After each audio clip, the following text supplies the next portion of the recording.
വിശ്വാസത്തെ കശാപ്പ് ചെയ്ത് കൊല്ലം ഓച്ചിറ പരബ്രഹ്മ ക്ഷേത്ര ഭരണസമിതി. ഭക്തർ നടക്കിയിരുത്തുന്ന കാളകളെ കശാപ്പിന് വിറ്റാണ് ഭരണസമിതിയുടെ ക്രൂരത. ജില്ലയിലെ ഇറച്ചിക്കച്ചവടക്കാരാണ് ലേലത്തിലൂടെ നാൽക്കാലികളെ സ്വന്തമാക്കുന്നത്. ജനം എക്സ്ക്ലൂസീവ്. പ്രതിമാസം 100ഓളം കാളക്കുട്ടികളെയാണ് ഭക്തർ ഓച്ചിറ ക്ഷേത്രത്തിൽ നടക്കുന്നത്.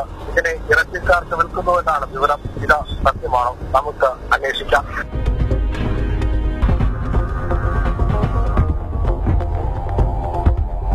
കൊല്ലം ഓച്ചിറ പരബ്രഹ്മ ക്ഷേത്രത്തിൽ കാള ദൈവത്തിന് തുല്യമാണ്.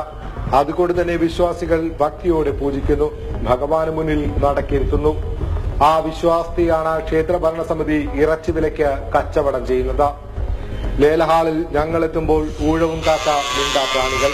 ലേലത്തിൽ പങ്കെടുക്കുന്നത് ഇറച്ചി കച്ചവടക്കാർ.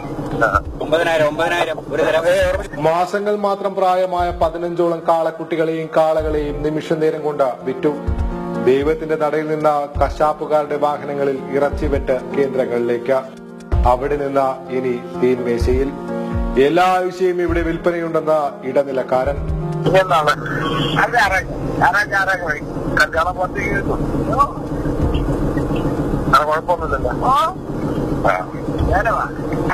ലേലഹാളിൽ നിന്ന് ഈ കാഴ്ചകൾ കണ്ട് മടങ്ങുമ്പോൾ ഒരു കാര്യം ഉറപ്പിക്കാം: ഇവിടെ വിശ്വാസത്തെ കൂടിയാണ് കശാപ്പ് ചെയ്യുന്നത്. ദൈവത്തെ വിശ്വസിച്ചേൽപ്പിക്കുന്ന നാൽക്കാലികളെയാണ് ഇറച്ചിക്കാർക്ക് വിൽക്കുന്നത്. ക്യാമറമാൻ അനീതകമൊപ്പം ജയ്പാൽ, ജനം.